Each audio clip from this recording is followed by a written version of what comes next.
ॿी ख़बर नासी नवांखे सुल्तानकोट मां ॾींदासीं, जिते लॉकडाउन वारे हुक्म ते अमल न थियो आहे। समूरा कारोबारी मर्कज़ खुलियल आहिनि। अवांखे अपडेट कयूं पिया।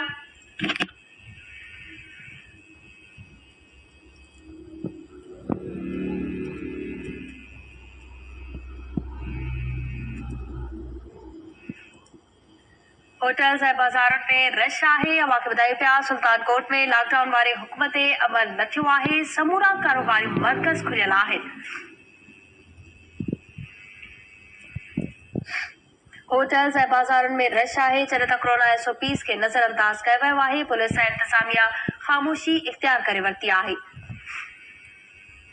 सुल्तानकोट में लॉकडाउन वारे हुक्म ते अमल न थियो आहे। समूरा कारोबारी मर्कज़ खुलियल आहिनि। होटल्स ऐं बाज़ारनि में बि रश आहे। कोरोना SOPs खे मुकमल तौर नज़रअंदाज कयो वियो आहे, जॾहिं त पुलिस ऐं इंतज़ामिया ख़ामोश आहे। सुल्तानकोट में लॉकडाउन वारे हुक्म ते अमल न थी सघियो आहे। समूरा कारोबारी मर्कज़ खुलियल आहिनि।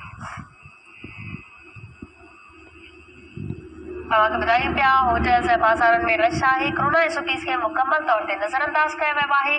ख़बर अवां सां शेयर कयूं पिया।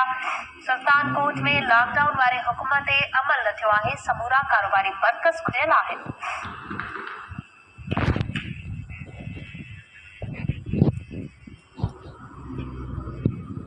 तफ़सील मालूम कंदासीं। टेलीफोन लाइन ते मौजूद आहे KG न्यूज़ रिपोर्टर स्टार चाडियो।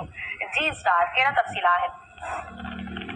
जी, सुल्तानकोट शहर में लॉकडाउन ते अमल न थी सघियो। समूरो कारोबार होटल खुलियल रहिया आहे शहर में, ऐं आसपास जा जेके बि माण्हू आहिनि उहे ख़रीदारी करण लाइ अचनि था।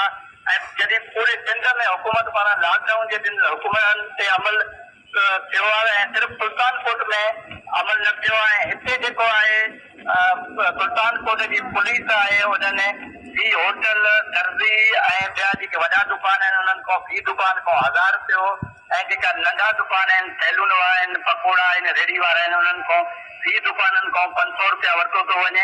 ऐं जेके नज़र जे सूरत में उहे दुकान उन्हनि बंदि कराए छॾिया आहिनि। ऐं पूरो शहर जेको आहे उहो खुलियल आहे। मुकमल SOP जा जेके आहिनि उहे नज़रअंदाज कया विया आहिनि। ऐं समूरो कारोबार पुलिस जे सरपरस्ती में खुलियल आहे। ऐं हिते जेके साझा वंड आहिनि, इलाइक़े वासी आहिनि मौजूदु, उन्हनि इहे हिन ते गर्दी जो इज़हार कयो आहे त किथे बि कोरोना जो जेको वबा आहे उहो वधी सघे थो। इन ते ज़ाब्तो आणे ऐं हिते जेको आहे बिल्कुलु SOP ते अमल कराए हिन शहर खे बंदि करायो वञे। जी स्टार चाडियो, अपडेट करण लाइ तव्हांजी वॾी महिरबानी।